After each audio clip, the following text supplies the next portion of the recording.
Selamat datang di channel Bang Noden. Di video ini kita akan membahas sebuah series yang sangat bagus, sebuah jalan cerita penuh teka-teki yang selalu bikin penasaran. Langsung saja yuk, berikut kisahnya. Film diawali dengan memperlihatkan seorang dokter yang sedang memandangi ubur-ubur miliknya. Di sana terdapat seseorang bernama Lloyd yang merupakan mitra kerja dokter itu yang ditugaskan melakukan perintah yang disuruh oleh si dokter. Lloyd seakan-akan ingin berhenti dari pekerjaannya yang berbahaya, tapi sang dokter terus menyuruhnya. Lloyd mulai menjalankan tugasnya seperti apa yang diperintahkan oleh si dokter. Namun di perjalanan, ia malah dihadang oleh seorang polisi yang curiga dengan barang yang dibawa oleh Lloyd. Polisi itu mulai memeriksa barang yang dibawa Lloyd. Awalnya tidak ada yang aneh, tapi kemudian setelah melihat itu, si polisi langsung dihabisi oleh Lloyd dan Lloyd kabur dengan membawa mobil polisi. Kisah kali ini adalah kisah The Longevity Initiative The Blacklist nomor 97. Scene pun berganti memperlihatkan Cooper yang ternyata sudah bisa berjalan dan tak perlu menggunakan tongkat lagi. Cooper juga mengatakan bahwa tumornya sedikit demi sedikit mulai mengecil berkat bantuan direktur kemarin. Sementara itu di lokasi berbeda, Tom menghubungi Kin untuk mengucapkan salam perpisahan karena sebentar lagi Tom akan dibawa pergi dari sini oleh The Major. Setelah menelpon Tom, Kin kedatangan Reddington yang memberikan Kin hadiah minuman anggur kepada Kin karena hari ini Kin berulang tahun. Anggur itu berasal dari tanaman anggur yang selalu Kin petik bersama dengan Sam sewaktu mereka masih kecil. Kin pun terharu dan menyimpan hadiah dari Reddington itu. Setelah mengucapkan ulang tahun kepada Kin, Reddington pun menceritakan kepada Kin tentang sebuah kasus baru yang akan mereka usut. Kasus itu tak lain adalah Inisiatif Longevity, sebuah perusahaan yang didedikasikan untuk memperpanjang hidup manusia sehingga mampu mewujudkan manusia yang abadi. Perusahaan itu didanai sepenuhnya oleh Roger Hobbs. Roger Hobbs adalah seorang ahli teknologi yang memulaikan perusahaan Inisiatif Longevity sejak setahun yang lalu. Reddington bisa mengetahui kalau Roger Hobbs pemilik perusahaan itu karena Reddington sempat ditawarkan oleh Hobbs untuk menanam sahamnya di sana. Namun Reddington pun menolak itu. Reddington mengatakan kalau ia tahu segalanya tentang Hobbs. Hobbs adalah seseorang yang memiliki kecerdasan di atas rata-rata. Dan kini mungkin Hobbs juga berpotensi sangat mematikan. Reddington menceritakan kisah tentang perusahaan Inisiatif Longevity yang dipegang oleh Hobbs ini, di mana baru-baru ini terjadi pembunuhan yang dilakukan oleh seorang pria di awal scene kepada seorang polisi karena ketahuan membawa orang yang telah dimutilasi. Sampai kini pria itu belum ditemukan. Reddington pun menambahkan jika yang dibawa pria itu bukanlah manusia yang dimutilasi, tapi manusia yang gagal dalam dieksperimenkan. Manusia-manusia itu adalah bahan uji coba dari perusahaan Inisiatif Longevity untuk membuat terobosan baru untuk menguji penemuan yang mereka dapatkan terkait pemanjangan hidup manusia. Setelah itu, Reddington menyarankan kepada Kin untuk menemui Hobbs. Kin pun menemui Hobbs. Di sana Hobbs mengatakan tentang perusahaannya, di mana Hobbs mengatakan jika saat ini ia telah memiliki sekitar 1.000 karyawan yang bekerja untuknya. Hobbs menjelaskan jika perusahaannya itu bukan untuk membuat manusia menjadi abadi, tapi lebih ke membuat manusia bertahan hidup dari fase-fase yang tidak memungkinkan lagi untuk bisa hidup. Hobbs menggunakan teknologi genetika yang canggih di dalam proses pengoperasian. Secara tidak langsung, mungkin apa yang dilakukan Hobbs juga termasuk memperpanjang hidup seseorang selama mungkin. Chrysler memotong percakapan dengan meminta Hobbs menjelaskan kasus penemuan 3 orang mayat di truk yang berhubungan dengan perusahaan Hobbs yang hingga kini supir truk itu belum ditemukan. Hobbs menjawabnya dengan mengatakan ini tidak ada hubungannya sama sekali dengan dia, apalagi dengan ilmuwan yang dipekerjakan oleh Hobbs. Dan tidak ada salah satu ilmuwannya yang melakukan perbuatan keji itu. Hobbs juga menambahkan ia bisa membawa pengacaranya ke pengadilan untuk membuktikan hal ini. Sebelum pergi, Kin meminta daftar nama-nama ilmuwan yang bekerja untuk Hobbs. I'm being smuggled in the back of a truck. Who's responsible? There is. You have my full cooperation. Setelah dari sana, Kin dan Chrysler mendatangi seseorang dokter yang melakukan otopsi terhadap korban-korban di awal scene. Namanya adalah Dr. Miner. Dr. Miner mengatakan pada mereka kalau ia menemukan sebuah sel aneh di dalam otak para korban-korban ini, di mana terdapat sebuah sel yang diduga bukan dari manusia.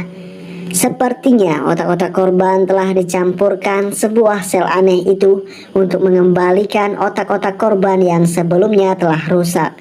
Salah satu contoh korban yang dihadapkan mereka saat ini yang memiliki masalah pada otaknya karena mengalami sebuah insiden kecelakaan yang membuat otaknya tidak lagi berfungsi. Bisa dibilang korban-korban ini memang telah cacat sebelumnya, lalu kemudian dibawa oleh sosok dokter di awal scene untuk dijadikan bahan uji cobanya tentang penemuan sel otak yang baru untuk membuktikan penemuan barunya ini bisa bekerja apa tidak pada otak manusia yang tidak berfungsi lagi. Dapat disimpulkan bahwa dokter di awal scene mencoba menyembuhkan korban-korban, tapi dalam kenyataannya eksperimen yang ia lakukan itu gagal, sehingga terpaksa para korban dimasukkan ke dalam truk untuk dibuang jasadnya seperti yang terjadi di awal scene. Singkatnya, kita diperlihatkan dengan dokter di awal scene yang tengah risau akibat korban-korban yang gagal dalam eksperimennya telah masuk dalam berita. Apalagi kini Lloyd juga ikutan pergi karena takut tertangkap. Tapi si dokter malah acuh tak acuh. Di sana sang dokter malah mencoba eksperimennya lagi terhadap salah satu pasiennya agar pasiennya dapat bicara dengan menggunakan sel aneh yang ia ciptakan. Namun tetap saja gagal. Could drive harder. Tell me your name!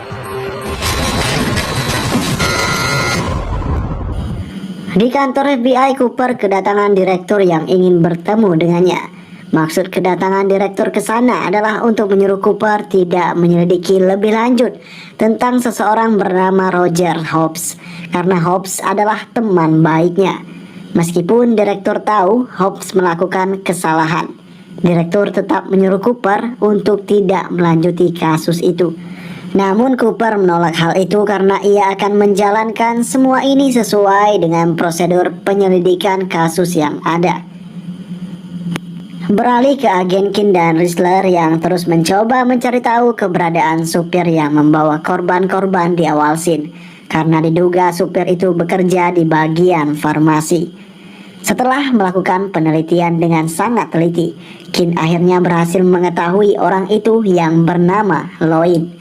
Mereka pun bergegas mencari keberadaan Lloyd dengan dibantu oleh Aram. Di sana Aram mengatakan kalau Lloyd berumur 37 tahun, berasal dari North Beach, Maryland.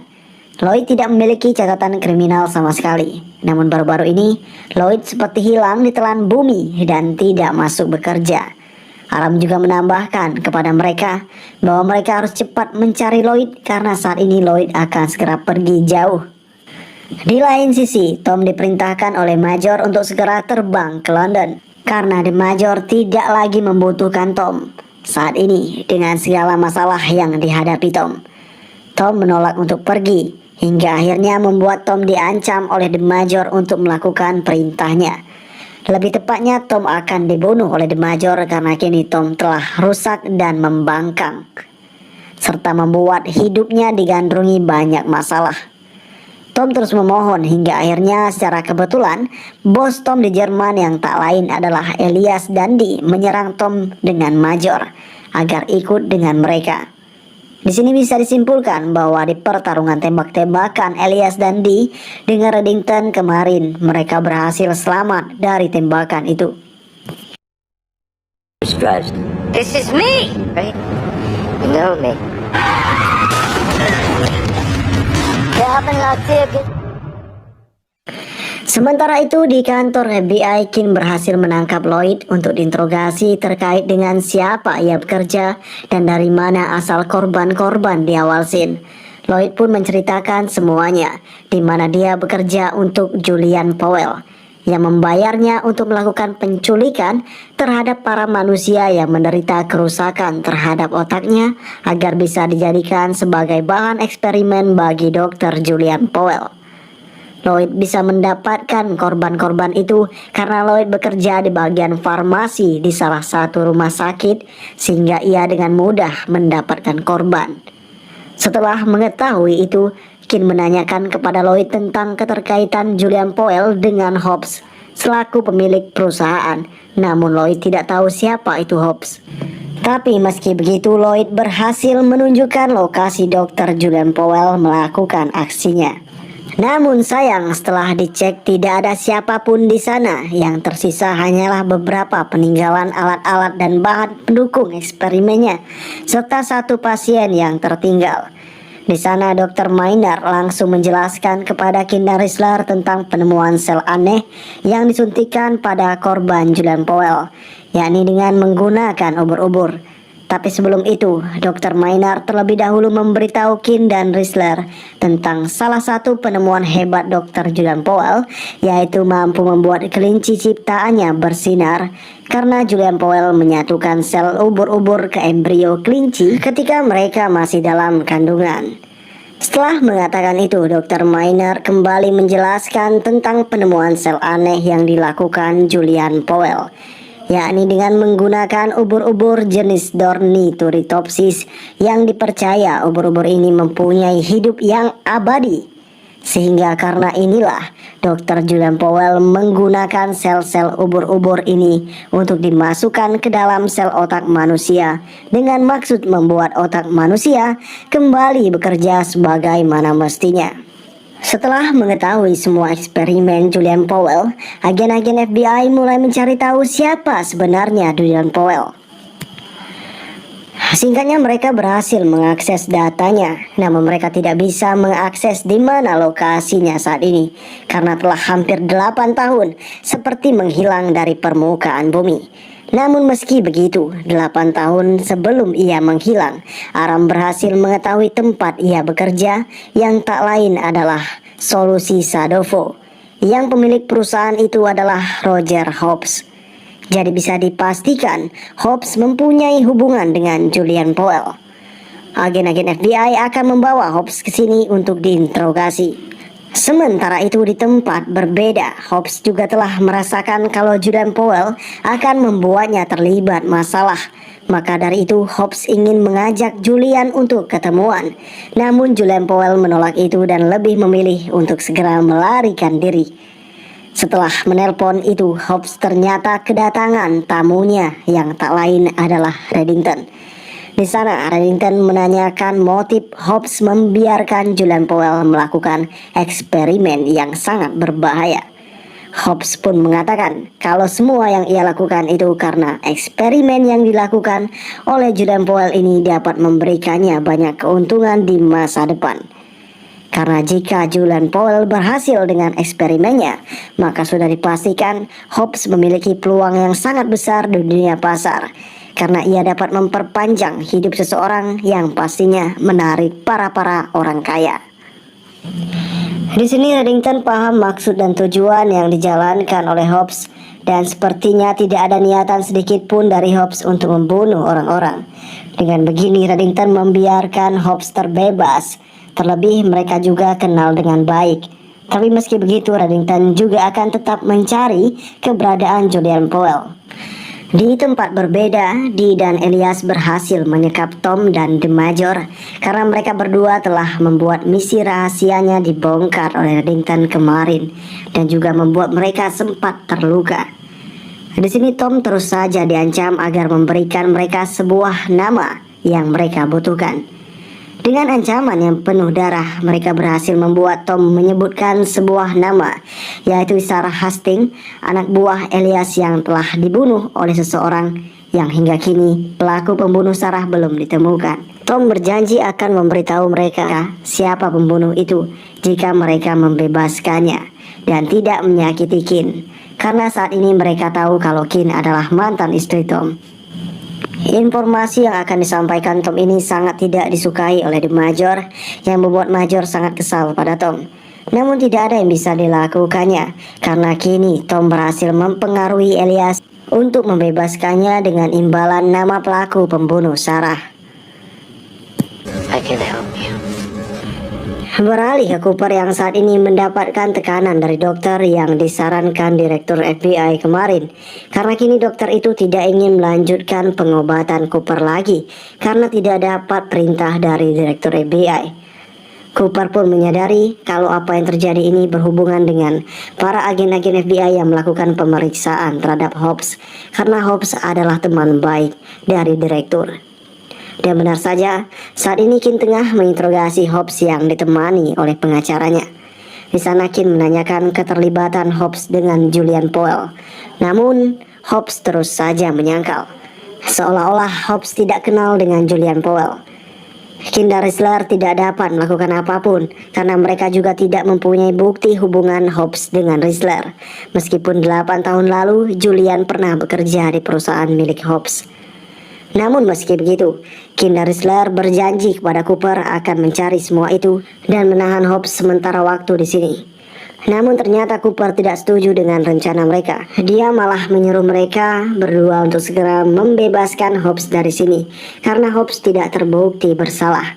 Di sini bisa kita simpulkan bahwa Cooper melakukan ini ada hubungannya dengan pengobatannya. Kin dan Risler menuruti itu, tapi meski begitu, mereka tetap mencari tahu informasi terbaru tentang Julian Powell saat ini, yang ternyata dari sekian banyak korban eksperimennya, ada satu orang yang masih hidup hingga saat ini. Orang itu bernama Leanne Miscreate. Diketahui Leanne juga memiliki diagnosis kerusakan otak yang sama dengan korban-korban eksperimen Julian Powell lainnya. Tak cuma itu, mereka juga berhasil mendapatkan informasi keberadaan Lynn saat ini yang dirawat di salah satu rumah sakit. Agen-agen FBI bergegas menemukan keberadaan Lynn. Kemudian kita pun diperlihatkan dengan Lynn yang saat ini tengah bersama Julian Powell. Di sana ternyata Lynn adalah istrinya Julian Powell. Julian pun akan segera membawa istrinya untuk kabur bersamanya. Namun, salah satu perawat memergoki aksinya yang membuat Julian menghajar orang itu dan berlalu pergi secepat mungkin. Tak berapa lama berselang, agen-agen FBI pun berdatangan untuk mencari Julian Powell. Namun sayang Julian telah berhasil keluar. Dan sesaat kemudian Julian pun ternyata dibawa pergi oleh Reddington. Kin dan Risler tidak bisa menahan hal itu. Di mobil, Reddington mulai memperkenalkan dirinya kepada Julian. Di sana maksud Reddington menahan Julian tak lain karena Reddington menyuruh Julian untuk mencoba menggali ingatan masa lalu pada Kin agar ia tahu keberadaan Fulcrum. Karena Reddington yakin Julian mampu melakukannya karena Julian adalah ahli di bagian otak. Tapi sayang, Julian tidak mampu melakukan itu sama sekali karena itu sangatlah sulit bagi Julian. Singkatnya mereka berdua tiba di kediaman Julian. Di lain sisi, Kin dan Risler mendapatkan kisah yang sebenarnya tentang Lynn dan juga Julian, di mana mereka berdua adalah sepasang suami istri, di mana beberapa tahun lalu mereka mengalami sebuah insiden kecelakaan yang membuat Lynn menderita sakit seperti ini. Di tempat berbeda, Julian juga menceritakan kisahnya kepada Reddington. Di sana Julian mengatakan kalau apa yang ia lakukan selama ini terkait eksperimennya adalah demi menyelamatkan istrinya yang menderita kerusakan otak. Sehingga karena itulah Julian Powell mencoba mencari penemuan baru dengan mengorbankan orang-orang banyak lainnya yang juga menderitakan kerusakan otak seperti istrinya. Hal itu bertujuan jika penemuannya berhasil, ia bisa mencobanya ke istrinya. Dan jika gagal, efeknya hanyalah kehilangan korban-korban lain, bukanlah istrinya. Jadi bisa disimpulkan, Julian akan memastikan dulu penemuannya sampai sempurna, baru ia coba ke istrinya. Meski terkesan sebagai pembunuh, namun Julian melakukan itu karena ia sangat mencintai istrinya. Dan tidak ada maksud sama sekali untuk menciptakan keabadian, karena Julian hanya ingin istrinya sembuh. Bukan cuma melakukan penemuan, Julian juga berhasil membohongi Hobbs dengan mengatakan pada Hobbs bahwa penemuan ini akan segera berhasil, sehingga Hobbs berani membayar Julian dengan harga yang mahal, yang dana itu kemudian Julian gunakan untuk perawatan istrinya dan juga kebutuhan hidupnya. Julian terpaksa membohongi Hobbs karena cuma Hobbs yang mau mengakui penelitiannya, meskipun Hobbs tidak pernah tahu kalau selama ini penelitian yang Julian lakukan selalu saja gagal. Sesaat putus asa itu, Julian mengambil pistol di dalam lasinya dan bunuh diri.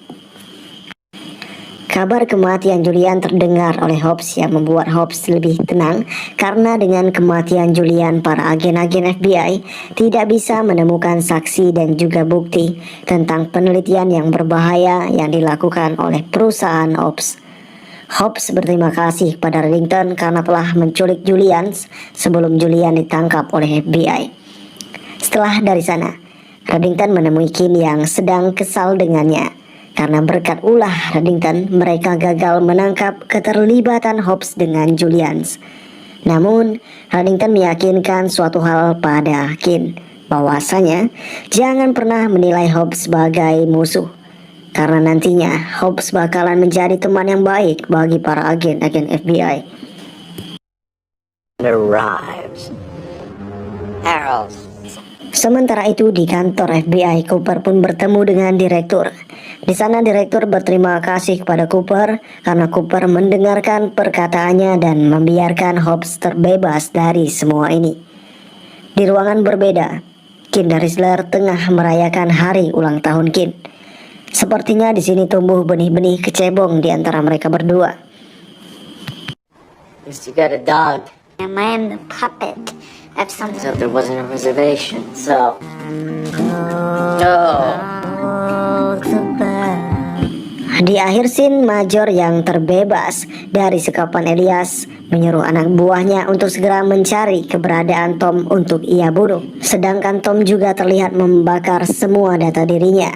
Hingga tanpa diduga saat ini, Tom sudah berada di rumah Kin. Dan film pun selesai.